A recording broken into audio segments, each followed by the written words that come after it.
Hello friends, स्वागत आहे तुमचं पुन्हा एकदा बाय श्री प्रणू चॅनलमध्ये। मी आहे प्रणू, ही आहे मम्मी आणि तुम्ही आपल्या चॅनलमध्ये पाहता फूड, कुकिंग आणि ट्रॅव्हल रिलेटेड व्हिडिओज। सो आज आहे गुढीपाडवा, तर सगळ्यात पहिल्यांदा तुम्हाला सगळ्यांना गुढीपाडव्याच्या खूप खूप शुभेच्छा। आता गुढीपाडवा म्हटलं तर काहीतरी गोडाधोडाचं घरी बनलंच पाहिजे, तर आज आपण ना गुढीपाडवा स्पेशल अशी रेसिपी घेऊन आलेलो आहोत। सो आज आपण काय बनवणार आहे मम्मी? आपण लवंग लतिका बनवणार आहोत। आज आपण ना लवंग लतिका बनवणार आहोत। खूप छान असं डेझर्ट आहे, खूप छान अशी स्वीट डिश आहे ही, आणि ना अगदी सोप्या पद्धतीने हे डेझर्ट आपण आज बनवणार आहोत। त्याच्यामुळे चला तर मग अजिबात उशीर न करता आपण लगेचच रेसिपीला सुरुवात करूयात। आता लवंग लतिका बनवण्यासाठी सगळ्यात पहिल्यांदा आपल्याला एक डो तयार करून घ्यायचा आहे। इथे आपण ना एक भांड घेतलंय, त्यामध्ये 1 कप इतका मैदा घेतलेला आहे। आता चिमूटभर इतकं मीठ आपण यामध्ये टाकूयात। आता सगळ्यात पहिल्यांदा ना आपल्याला यामध्ये 2 चमचे इतकं तूप टाकायचंय, नंतर लागलं तर आपण बाकीचं ऍड करूयात। आता ना आधी हे आपल्याला मिक्स करून घ्यायचंय।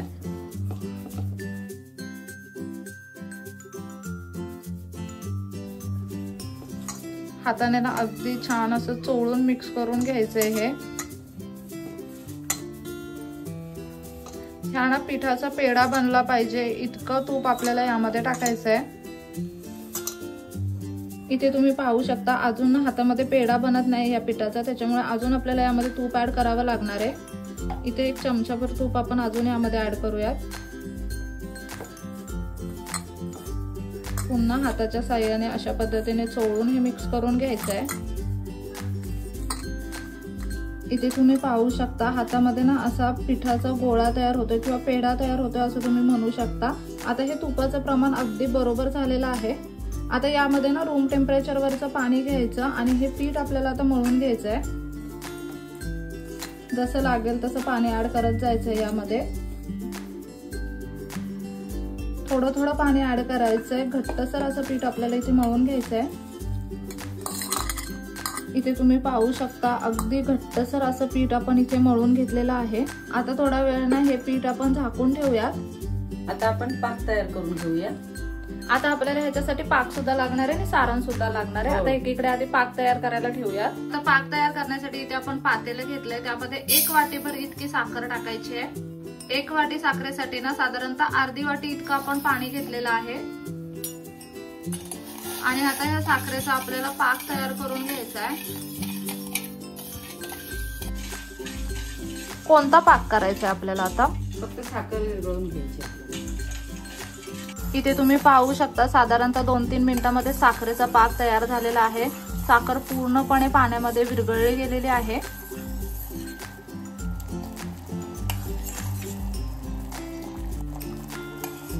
आता ना आपण गॅस बंद करून घेऊयात। आता ना आपल्याला लवंग लतिकासाठी लागणारं सारण तयार करायचंय। त्यासाठी सगळ्यात पहिल्यांदा आपण इथे पॅन घेतलाय, पॅन मध्ये 1 वाटीभर इतका खवा घेतलेला आहे।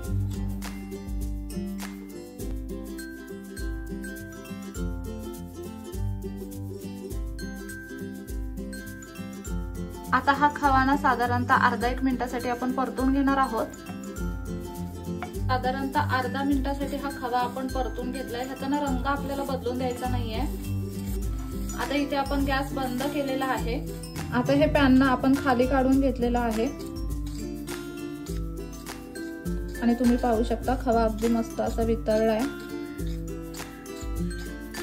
आता ना इथे एका वाटीमध्ये आपण काजू, बदाम आणि मनुके क्रश करून घेतलेले आहे, ते या खव्यामध्ये टाकायचे आहेत।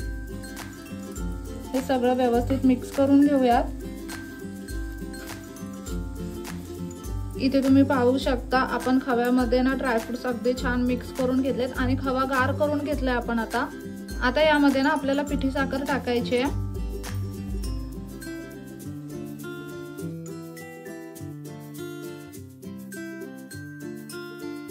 साधारणतः 3 छोटे चमचे इतकी पिठी साखर आपण यामध्ये टाकले। तुम्हाला जर भरपूर गोड आवडत असेल ना तर तुम्ही अजून पिठी साखर यामध्ये ऍड करू शकता। आता ही पिठी साखर यामध्ये व्यवस्थित मिक्स करून घेऊयात।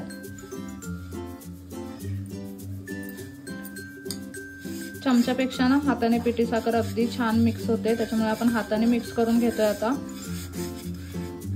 आणि अगदी पटकन सुद्धा होतंय, तुम्ही इथे पाहू शकता। हे साखर मिक्स करून घेतल्यावर यामध्ये थोडीशी वेलची पावडर टाकूयात आणि आता वेलची पावडर सुद्धा छान असे मिक्स करून घेऊयात.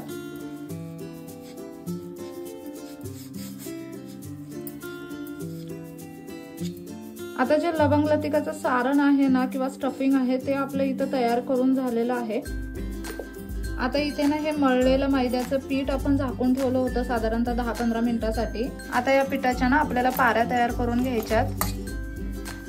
पीठ ना एकदा पोलपाटावरती मस्त असं मळून घेऊयात.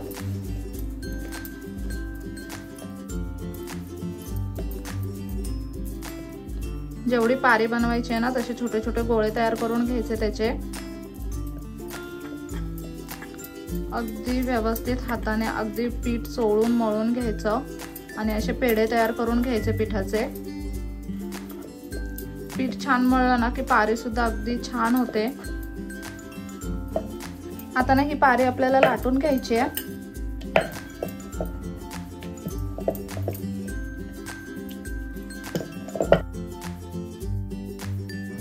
इथे तुम्ही पाहू शकता ही पारी आपली लाटून झालेली आहे. खूप जास्त पातळ सुद्धा नाहीये आणि अगदी जाडसर सुद्धा नाहीये. आणि सगळ्यात महत्त्वाचं म्हणजे पारी लाटताना ना तेल किंवा पीठ काहीही वापरायचं नाही. अशा पद्धतीने आता पाऱ्या आपण सगळ्यात पहिल्यांदा लाटून घेऊयात. बाजूलाच मंदिर आहे. मंदिरामध्ये आता आरती सुरू आहे त्याच्यामुळे तुम्हाला ना आता घंटीचा आवाज ऐकू येत असेल मागे बॅकग्राऊंडला.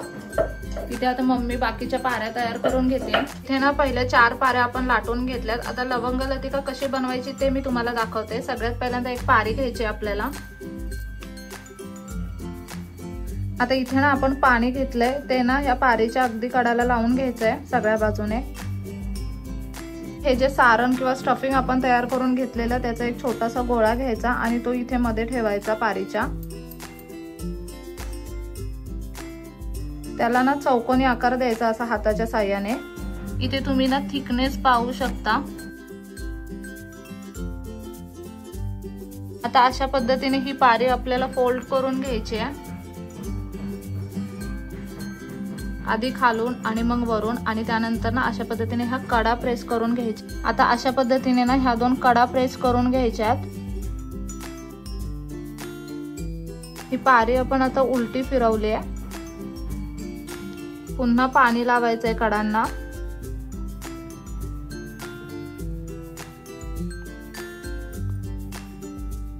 आणि पुन्हा जी मधली बाजू आहे ना ती अशा बोटाच्या साहाय्याने प्रेस करायची आणि आता ह्या दोन्ही बाजू फोल्ड करून घ्यायच्यात. पाणी लावल्याने ना हा मैदा चिटकला जातो, व्यवस्थित सुटत नाही.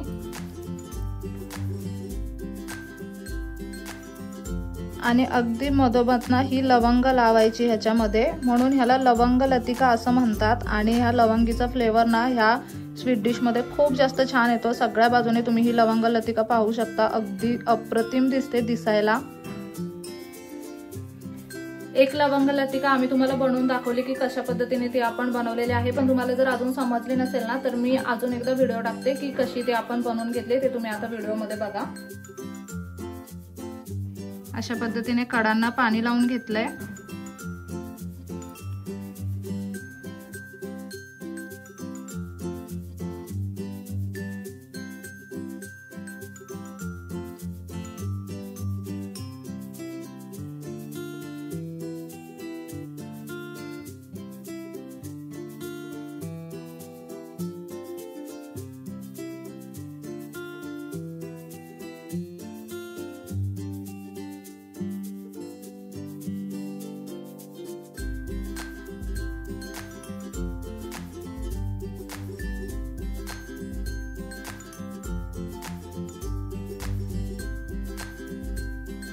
शकता मस्त अशा ह्या लवंग लतिका आपण तयार करून घेतलेल्या आहेत. आता यांना आपल्याला फ्राय करून घ्यायचंय.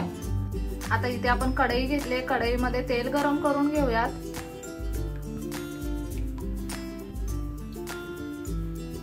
शकता तेल ना आपण बऱ्यापैकी गरम करून घेतलंय. इथे ना खूप जास्त तेल आपल्याला गरम नाही करायचंय लवंग लतिकाला. थोडं हलकं गरम तेल आपल्याला करून घ्यायचंय. आता ना गॅस आपण बारीक केलाय आणि एक एक करून ही लवंग लतिका आपल्याला तेलामध्ये सोडायची आहे.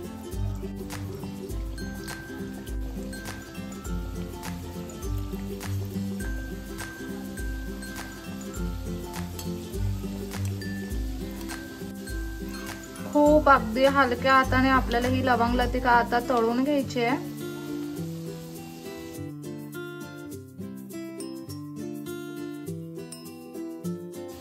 एका साईडने ह्या थोड्याशा फ्राय झाल्या ना की मग ह्यांना पलटून घ्यायचंय आपण अगदी अलगद असं। आणि आता दुसऱ्या साईडने पण फ्राय करून घेऊया। लवंग लतिका जेव्हा आपण तळतो ना तेव्हा अगदी हलक्या हाताने ती तळायची, कारण की तळताना तुम्ही तिला सारखं आलटत पलटत राहिलात ना की त्या फुटून जातील। त्याच्यामुळे ना खूप हलक्या हाताने त्यांना आपल्याला फ्राय करायचंय। आतमधून अजिबात कच्च्या राहू नयेत ना, त्यासाठी त्यांना आलटून पलटून आपल्याला फ्राय करायचंय। पण पहिल्यांदा लगेचच पलटायचं नाहीये, पहिल्यांदा अर्धा एक मिनिटासाठी त्यांना मस्त असं एका साईडने थोडंसं बारीक गॅसवरती फ्राय करून घ्यायचं आणि मगच पलटायचं। आणि त्यानंतर आलटून पलटून आपल्याला त्यांना फ्राय करून घ्यायचंय। आणि कधीही लवंग लतिका जेव्हा तुम्ही तळायला घ्याल ना तेव्हा ना जाड बुडाची कढई घ्यायची। जाड बुडाच्या कढईमध्ये ना अगदी छान ती तळली जाते। आता तुम्ही म्हणाल की ही अशी कढई का घेतली, पण ह्या कढईमध्ये ना खूप छान फ्राय होतं सगळं।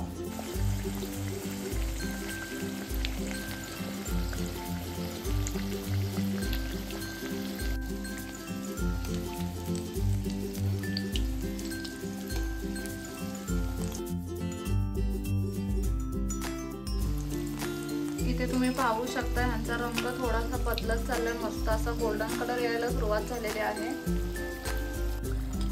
इथे तुम्ही पाहू शकता ह्या लवंग लतिकांना मस्त असा गोल्डन कलर आलेला आहे आणि ह्या अगदी छान अशा फ्राय झालेल्या आहेत। आता यांना आपण ना टिश्यू पेपर वरती काढून घेऊयात। खूप सुंदर असा गोल्डन कलर इथे आलेला आहे, तुम्ही पाहू शकता। आता बाकीच्या लवंग लतिका आपण फ्राय करून घेऊयात।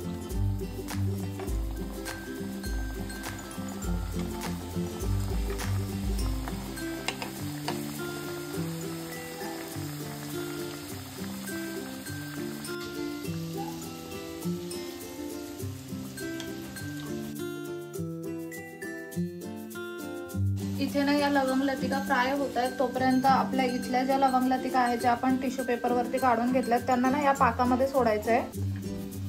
एक एक करून यांना पाकामध्ये सोडूयात आणि अशा पद्धतीने ना दोन्हीही बाजूने पाकामध्ये डिप करून घ्यायचं। दोन्हीही बाजूने साखरेचा पाक अगदी व्यवस्थित लागला गेला पाहिजे।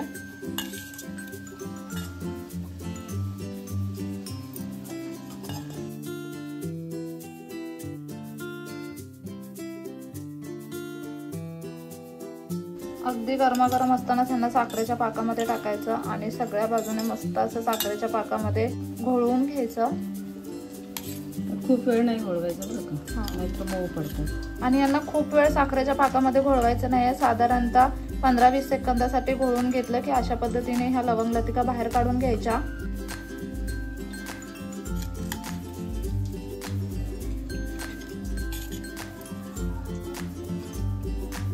तुम्ही जर खूप वेळ लवंग लतिका साखरेच्या पाकामध्ये भिजतच ठेवली ना तर त्या मऊ पडू शकतात। आपल्याला त्यांना मऊ पाडायचं नाहीये, अगदी मस्त कुरकुरीत क्रंची लागल्या पाहिजेत खाताना सुद्धा आणि ना साखरेचा पाक सुद्धा व्यवस्थित लागला गेला पाहिजे। त्याच्यामुळे ना गरमागरम असतानाच मस्त असं साखरेच्या पाकामध्ये टाकायच्या।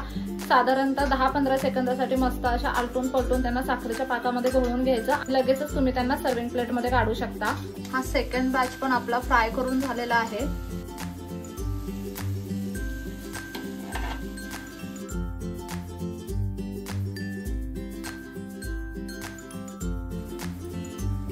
आता ह्यांना ना साखरेच्या पाकामध्ये घोळून घेऊया।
इथे तुम्ही पाहू शकता किती छान अशी लवंग लतिका झालेली आहे। अजिबात तुटलेली नाहीये कुठेच आणि आतमध्ये पारी सुद्धा व्यवस्थित शिजली गेली। स्टफिंग एकदम छान झालेलं आहे। आपण ना लगेचच हिला टेस्ट करून बघूयात.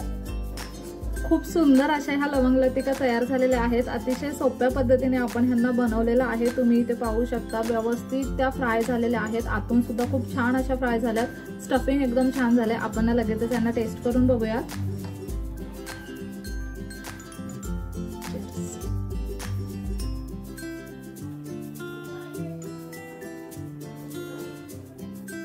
बापरे, म्हणजे तुम्ही ना हे जर घरी बनवून खाल्लीत ना स्वीट होम मधल्या सगळ्या मिठाया विसरून जाल ना. एवढी कमाल झाली आहे ना, मी तुम्हाला सांगू नाही शकत. ही टेस्ट करण्यासाठी ना तुम्हाला सेम अशीच घरी बनवावी लागणार आहे. तेव्हा तुम्हाला समजेल की ही किती भारी झाली आहे. वरती पारी एकदम कुरकुरीत झाली. आपलं स्टफिंग एकदम सॉफ्ट आहे. पाक एकदम परफेक्ट लागलाय ना. आता बाजारात जर गेलो तर आपण ह्या लवंग लतिका घ्यायला आपल्याला बरेचसे पैसे मोजावे लागतात नाही का. भरपूर महाग भेटते. हे वाली स्वीट डिश खूप महाग भेटते आणि सगळ्या स्वीट मध्ये भेटत सुद्धा नाही. कधी कधी अवेलेबल सुद्धा नसते. तुम्ही एकदा तरी ही घरी ट्राय करा. आणि ह्या पद्धतीने खूप सोप्या पद्धतीने बनवली गेलेली आहे. उलट ह्या पुढे आपल्या करंज्या अवघड असतात. तुम्हाला जर असं ही अवघड वाटत असेल तर अजिबात अवघड नाहीये. पॉकेट खूप इझिली बनतात. लवंग व्यवस्थित त्याच्यामध्ये आपण स्टफ केली ना की ते सुटत सुद्धा नाही तळताना. आणि अगदी अलगद फ्राय केल्या की अजिबात सुटत नाही ते तळताना. खूप सोपी पण भन्नाट अशी रेसिपी आहे. आज गुढीपाडव्याच्या निमित्ताने आपण ही गोडाची रेसिपी बनवलेली आहे. तुम्हाला ना जर घरी ही रेसिपी बनवायची असेल तर तुम्ही नक्कीच बनवू शकता. खूप सोपी आणि अगदी आगळी वेगळी आणि छान चविष्ट अशी ही रेसिपी आहे किंवा चविष्ट अशी स्वीट डिश आहे असं तुम्ही म्हणू शकता. तुम्हाला सगळ्यांना ना पुन्हा एकदा गुढीपाडव्याच्या खूप खूप शुभेच्छा. हा गुढीपाडवा तुम्हाला सुख, समृद्धी, आनंद आणि भरभराटीचा जाऊ देत आणि तुमच्या मनातल्या सगळ्या चांगल्या इच्छा पूर्ण होऊ देत. कसा वाटला आजचा व्हिडिओ ना मला कमेंट करून नक्की सांगा. नेक्स्ट व्हिडिओ मध्ये भेटूया. तोपर्यंत मस्त खा, भरपूर फिरा आणि आनंदी राहा. बाय.